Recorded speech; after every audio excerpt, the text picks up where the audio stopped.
Анамды жылатпағаның үшін, рухымды құлатпағаның үшін, рахмет әке. Балам деп өбектегенің үшін, жамандық үйретпегенің үшін, рахмет әке.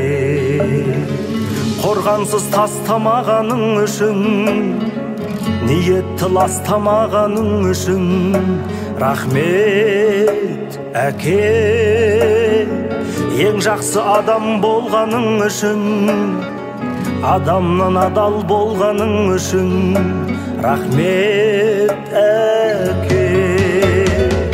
Әкең деп айтатын анам, әкем деп айтатын адам, барға да шүкір. Әкемнің раббысы болған, әлемнің раббысы болған Алла.